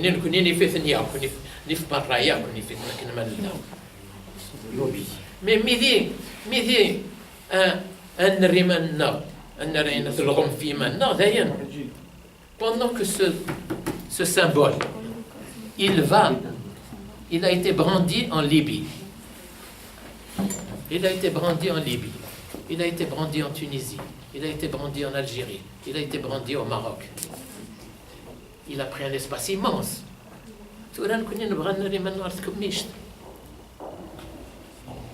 C'est bien, c'est une bonne réflexion à notre niveau. On va nous connaître les mots de l'Aqbal, mais إذا ندبر وحدنا إيماننا كان مثلا أن نجزم إيماننا سقويا. Et je crois que c'est pas à notre avantage. Mais il faut aller vite. Mais إذا نطس ما كان يسنا وين هذه سميتها تص مازال الحال يتمنى الله. Mais إذا نطس كتنسو. Le temps ne nous est pas favorable. Le temps ne nous est pas favorable.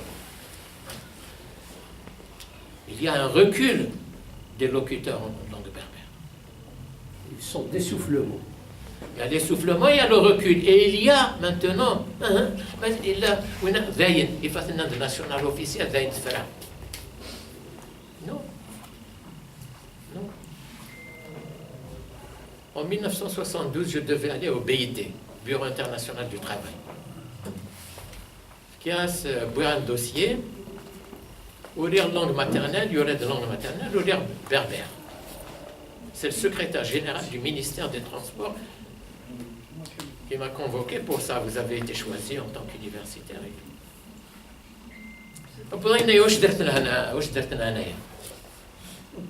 واش كاين وهم هذا شي خدمه اني هنايا واش كتبت انا لا سير كتبت قال له لونغ ماترنال كتبت بربر هذه هي لغتي اني يدير عربيه الناس علاش الناس لونغ ماترنال ولتحت قلت لونغ كونيو انجلي فرونسي عربي تو درت العربيه الاولى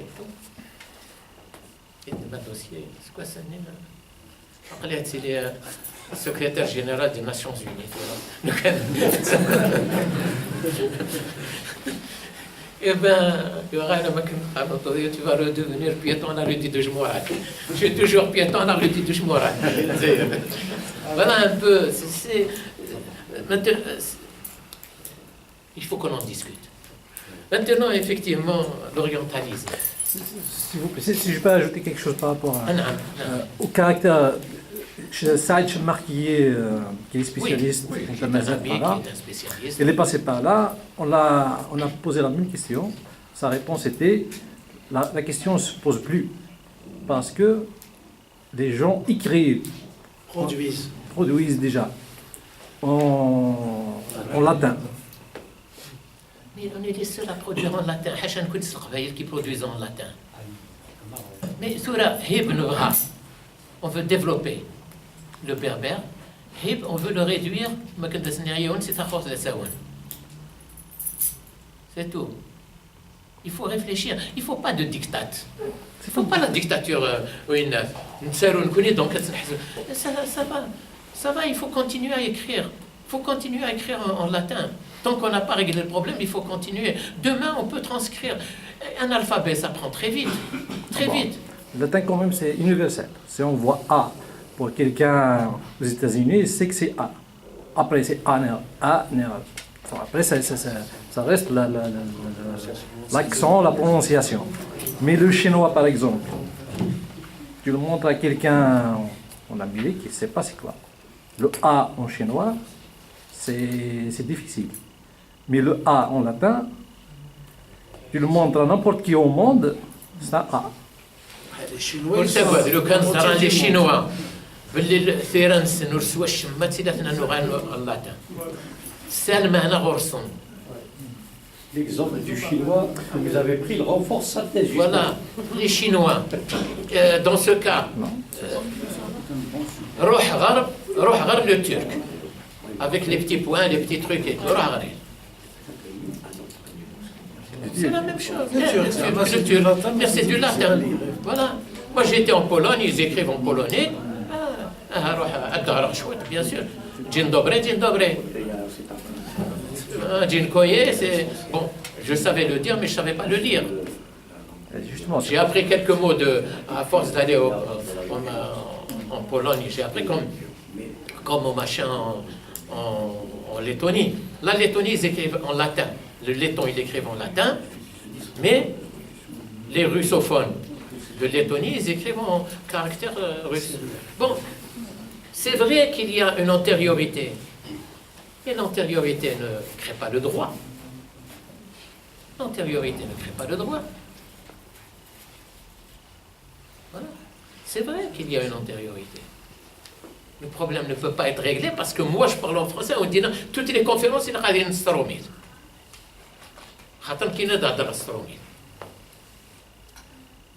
Non, il faut aller vite, réfléchir, penser, il faut continuer à produire. Il faut continuer à produire. La question, c'est une question importante et fondamentale.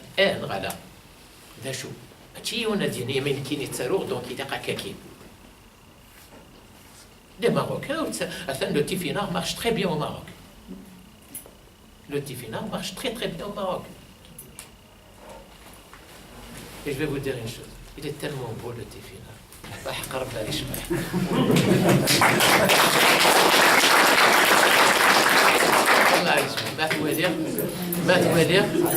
C'est un tableau de maître qui doit dire. C'est une influence. C'est une influence. Êtes-vous initié? Êtes-vous initié? السالوخ شويت سنا على لو اسميو احنا خاطر خلاص يونس والله هذا انت يونس بريمير سامحتي هضر غطاس انا ما انا معليش منين ما اش كيلو quand ils seront fatigués. Allez-y. يونس c'était la première foire internationale d'Alger où je ferai en 1966 64 je crois 64. Il y avait un livre d'or dans le pavillon russe. Le pavillon, le livre d'or, en caractère latin, mais c'est vrai. سنور الصغار ثانوية ذاكير أكون شكرا طاسي مساكي مورث النار إتسيتيرا الناس ولا حصلن أثغرن لما نور تفهم نور تفهم وثيوران mais c'était ça c'était la seule graphie que je connaissais, que je maîtrisais, mais c'était cette graphie qui m'a permis de m'exprimer, non seulement de m'exprimer, de m'identifier et en même temps de me présentifier, d'être présent. Là, personne n'a dû oser le faire. Personne n'a dit. Ils t'ont pas mis le KGB aux trousses? Ami Boissieoun, il est devenu ministre, Younouas. Il fait un tract. Et l'université, on était prof d'ici. Il a dit, c'est pas toi qui m'as mis un tract dans ma boîte aux lettres. Là, je me suis le tract à chaud. La politique. C'était en 1976. Je suis d'accord avec le tract. Bon, ça m'a dit. Donc, on arrive, l'orientalisme. Ça a été quelque chose, c'est-à-dire avec le siècle des Lumières, en France et en Occident, il y a eu une image très positive de l'islam. Pourquoi? Parce que l'islam, au siècle des Lumières, ils étaient contre les clergés, contre les curés. Et ils trouvaient que l'islam était une religion admirable parce qu'il n'y a pas de clergé et le croyant n'a de rapport à donner, à rendre qu'à Dieu. Tout ça, il n'y a pas d'intermédiaire entre lui et Dieu. Donc il y a eu une espèce de fantasme. Ça a été l'époque où, disons, on a redécouvert un peu l'islam de Bagdad, l'islam de Cordoue, etc. Et donc c'est une période. Même les peintures, quelqu'un dans Facebook a envoyé une photo d'une femme devant une rivière de dîner, en disant, excusez-moi, si vous trouvez qu'elle est osée, je vais la retirer. C'est l'orientalisme. Il y a ce fantasme. Il y a eu le fantasme de la beauté, disons, en Afrique du Nord, la beauté orientale, etc. Il y a un fantasme de la culture, Napoléon, et c'est ce qui avait ces orientalistes, on les appelait aussi les Saint-Simoniens, qui ont marqué Napoléon III. Ils ont marqué Napoléon III, et ce sont eux qui avaient décidé de se marier à des indigènes, à des femmes indigènes, parce qu'ils considéraient que c'était une culture pure, c'était une culture pure, et qu'il fallait justement ce métissage par la biologie pour créer cette grande solidarité et fraternité humaine. Et nous sommes, moi lorsqu'on me dit, vous êtes orientaux, et il dit, un grec, il dit, vous les orientaux, c'est toi l'oriental. Comment c'est moi l'oriental? Mais bien sûr, moi je suis, notre pays est au niveau de la France, de l'Italie et de l'Espagne. Or la France, l'Italie et l'Espagne, c'est l'Occident. D'ailleurs, le mot Maghreb en arabe, c'est Occident. Par contre, on n'est pas des orientaux. Voilà. Mais le couscous oriental, non, il n'est pas oriental, il est occidental. Il est maghrébin, il est berbère, etc. Donc, effectivement, l'orientalisme a eu sa période. Peut-être que l'imaginaire berbère va reprendre le dessus. Il est en train, c'est-à-dire que ceux qui ignoraient, qui ne savaient même pas que les Numides, c'était un grand peuple, que le cheval barbe, c'est le cheval des Numides, des guerriers Numides. Et donc, il y a comme ça des périodes de fantasmagorie qui peuvent être remplacées par d'autres moments.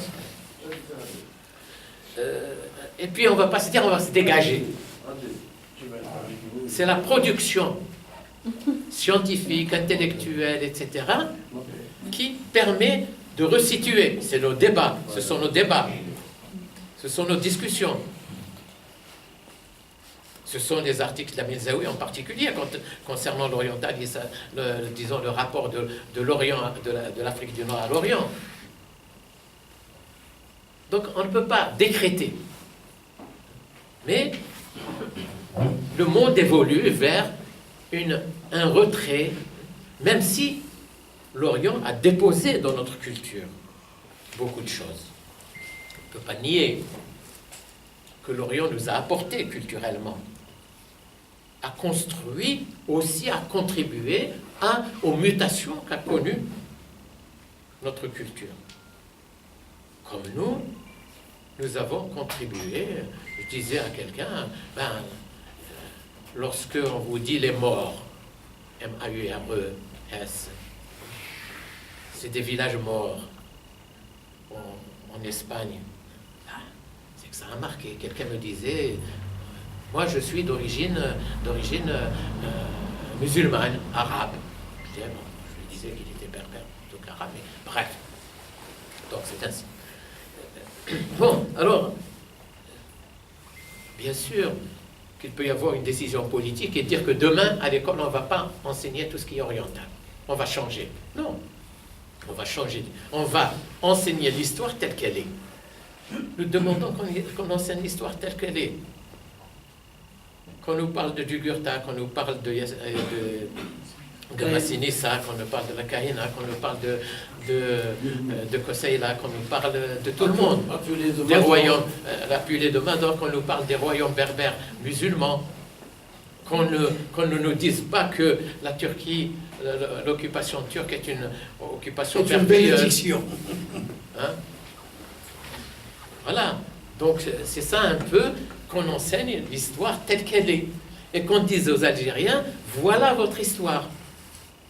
Vous dites à 80% des Algériens, est-ce que tu te retrouves en Massinissa? Et te dire,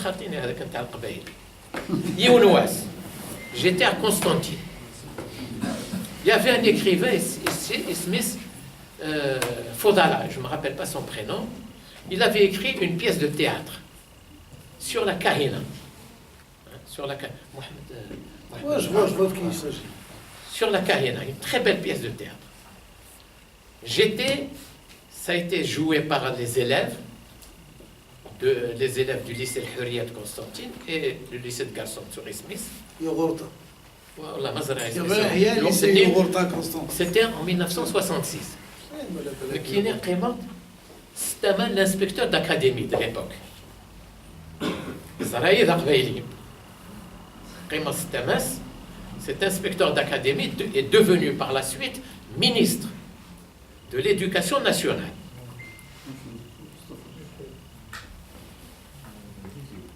Et pendant cette pièce de théâtre, on parlait de la Kahina, on parlait Yahya Sha'b al-Amazighi, Yahya Sha'b al-Amazighi, etc. L'inspecteur d'académie se tourne vers moi.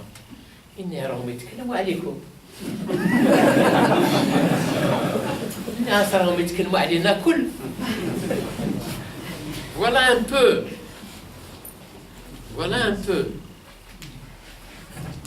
C'est ça que nous devons dire. Voilà l'autre. Je ne demande pas une histoire déformée. Je demande une histoire véridique de notre pays. Qui est le héros? C'est Urba ou c'est Koseïla? Mais c'est pas Koseïla qu'on a donné le nom d'un village. Voilà. Voilà.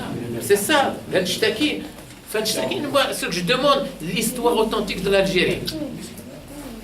L'histoire authentique de l'Algérie. C'est tout. C'est vrai, il y a des écarts entre cultures. Il y a des écarts entre cultures. Vous savez, Jésus, sur la croix, quand il implorait Dieu, nous on a Dieu, et votre Dieu s'appelle Allah. Non, il s'appelle Dieu. Et comment ça? Allah c'est en arabe et c'est Dieu en français. Mais Jésus sur la croix, Dieu. Il a parlé en quoi? En araméen. Et sur la croix, il disait Ilah, Ilahi. C'est en araméen. Donc il y a Par exemple, je parlais de l'universalité culturelle. Il y a ce besoin, peut-être, c'est Freud qui disait, c'est pour diminuer l'angoisse du croyant. Il a besoin de dire, bon, il y a d'autres, mais n'empêche qu'il y a, que ce soit des totems, que ce soit notre Dieu à nous, que ce soit le Dieu des bouddhistes, il y a ce besoin de communiquer, d'avoir quelqu'un qui assure notre protection devant le vide.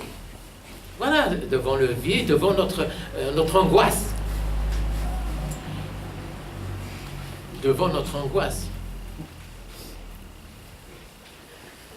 Donc, écart entre les cultures. Maintenant, l'écart entre les cultures diminue. Il diminue. Internet, cinéma, le rap, hein, il est partout dans le monde. Il est partout dans le monde. Donc on est, si vous voulez, en même temps, j'allais dire en même temps que les langues se mondialisent. Les langues sera, au lieu de dire en première partie, prime time, ils utilisent les mots anglais. Presque tous les mots scientifiques. La langue arabe a apporté à la science. Le khawarizmi, les logarithmes, etc., ils ont apporté. Maintenant, c'est l'anglais qui est en train d'envahir la connaissance scientifique. Maintenant, les distances sont étroites, rétrécissent. De la même manière, les cultures empruntent les unes aux autres. Ce sont les emprunts culturels. Et les emprunts culturels diminuent les écarts culturels, à moins d'aller vivre sur une île. L'autre fois, ils ont montré une tribu qui vit à l'époque préhistorique. J'ai vu, ils avaient tous des t-shirts, des shorts, etc. C'était l'époque préhistorique, c'est bien. Donc, je crois que ça ne doit pas nous faire peur. Mais ça ne doit pas se faire au détriment de la disparition. C'est le grand problème, c'est l'angoisse de disparition d'une culture. Et cette angoisse, nous la vivons. Est-ce que, vous savez, les grands États, la France, c'est une langue qui a dominé. La France s'est construite autour du français, enfin, ce qui est devenu le français, la langue d'oïl. Il y avait à côté toutes les autres langues. Et le pire, celui qui les a détruits tous, un noir, Jules Ferry. Quand un enfant parlait en breton à l'école, je suis un bout de bois, il fallait qu'il le tienne comme ça. Il faut souffrir de relais 400 mètres. Relais 400 mètres. Non, ça je discute. Donc, voilà, c'est pourquoi ils ont créé la langue de bois. Bon, maintenant, les Bretons essayent de retrouver. Les Occitans essayent de retrouver leur langue. Les Catalans, c'est pas facile. Parce que les langues dominantes, c'est un rouleau compresseur. Mais si, au XIXe siècle, ces nations se sont construites ainsi, sur l'extermination et la séparation. Maintenant, il y a un regain des minorités, d'une manière ou d'une autre, y compris, même si on fait la revendication, on a bien fait la revendication pour l'Algérie indépendante en français. On peut bien faire la revendication de la berbérité en arabe. En attendant que... وكتفهم وين وكتسلم خاطر غير عينات يوني الناس مثلا البروبليم تاع قبايلي دونك ولا الاخر نغير تعرف سي اون ايرور الناس والناس كاتب ياسين الناس le français est un butin de guerre Et l'arabe aussi, donc. Bien sûr, c'est une langue, il faut l'utiliser. Le français est une langue étrangère, l'arabe était une langue étrangère. Non, elle n'est pas toujours langue étrangère, puisqu'elle est une langue qui est parlée par les Algériens. Elle n'est plus une langue étrangère, mais c'était la langue originelle de ce pays, c'est le berbère. C'est la langue originelle. Ce que j'ai fait toujours dans mes papiers, c'est la langue originelle. Maintenant, mais il faut connaître les langues. L'anglais, pour un scientifique, il est fichu. Il va être publié par 2 ou 3 revues scientifiques. Or, maintenant, en Europe, pour être passé professeur et tout, il faut avoir publié dans des revues internationales, et toutes les revues internationales sont en anglais. En anglais, Tchakgobi. En France, voilà. الناس كومون ذا نستغفروا مثل ذاك زعما كنوا تسنعوا في الانجليزيت للنفاق ناس زعما كاكي كنوا نستغفروا زعما كنوا تسنعوا في الانجليزيت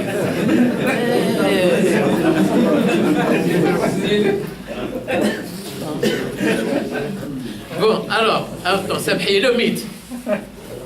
Et c'est vrai que les mythes sont des mythes fondateurs. On a besoin des mythes. Le mythe crée la loi. Et la loi est un guide d'une société. La mythologie grecque est un ensemble de guides qui indiquent à une société comment fonctionner. Par exemple, le mythe d'Oedipe. Est-ce que il n'y a pas de mythe fondateur. Moi, j'ai travaillé sur le conte. Tout comme Bruno de Bethléem a travaillé sur le conte et psychanalyse des contes. Et Winnas qui a travaillé beaucoup sur le conte, c'est celui sur la psychanalyse des contes berbères, l'écrivain Frobenius.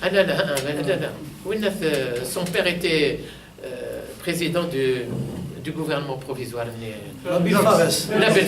Nabil Fares. Il a travaillé sur le Grèce. Et moi, j'ai repris un peu ça pour ma thèse d'État concernant l'intelligence, et en particulier l'intelligence du détour par rapport à l'intelligence de la logique et de la raison. Je disais qu'il y avait des raisons que la raison ignore. Donc les mythes, les sociétés ont eu besoin de mythes. On a besoin de mythes. On a besoin de mythes à Choror. Ça devient un repère. L'Algérie est en manque de mythes. Elle est en manque de mythes. Notre histoire, ils ne la font pas commencer là où il fallait la faire commencer. Ils font commencer notre histoire en dehors de l'Algérie, en dehors de l'Afrique du Nord, oubliant que les Numides ne les intéressent pas, que Jugurtha ne les intéresse pas, que Messinissa ne les intéresse pas. Voilà. Or, ces mythes sont indispensables. On n'a pas de mythe révolutionnaire. Fidel Castro était un mythe pour les... Mandela était un mythe. Ceux qui devaient être les mythes, ils les ont éliminés physiquement ou bien ils les ont éliminés politiquement. Peut-être que s'il était resté, ça aurait été un mythe politique, un guide. Donc, les sociétés ont besoin de mythes. Parce que les mythes, c'est des guides et en même temps, c'est des mythes fondateurs de lois qui permettent de fonctionner de telle manière ou telle manière. Oui, c'est un mythe, c'est un conte, c'est un mythe. Mais simplement, il n'est pas fondateur. Il n'est pas fondateur d'une loi. Même Anzar, c'est quoi Anzar? Mazoualed Anzar, on défilait sur Anzar, c'est un mythe qui remonte très très loin. C'est une légende qui remonte très loin. Mazoualed Mqedesh, c'est un mythe. Moi, j'ai travaillé sur l'intelligence de Mqedesh. Oui, oui. Mais lorsqu'on regarde, on compare les mythes berbères par rapport... Il y a des mythes. La société berbère est la société qui a produit le plus grand nombre de contes. De Par exemple, comme Jaha, c'est le mythe de la roublardise. Oui, Jaha, qui n'est pas arabe et qui est lui Le mythe de perse. la roublardise. Il est perse. Tagilla, Donc, et les rapports entre l'État et la culture.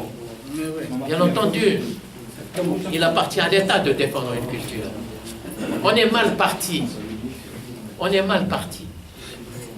On est mal parti en 62. Parce qu'on ne s'est pas dit, voilà la réalité culturelle de l'Algérie. Pourquoi? Parce qu'on s'est beaucoup plus intéressé à la prise de pouvoir et à la conservation du pouvoir qu'à la construction d'un État et d'une nation. Voilà. Qui est né. Donc, c'est là où nous sommes fragiles. Et si nous voulons construire l'Algérie, nous devons reconstruire son histoire. Nous devons reconstruire ces grands hommes de l'histoire. Abdelkader a été un grand homme, Winnet el-Mokhrani a été un grand homme, Karim Belkacem a été un grand homme, Amir Oucha a été un grand homme, Ben Boulaïd a été un grand homme. On va plus loin. Yarmour Hassan a été un grand homme, et ainsi de suite. Ben Naïwali.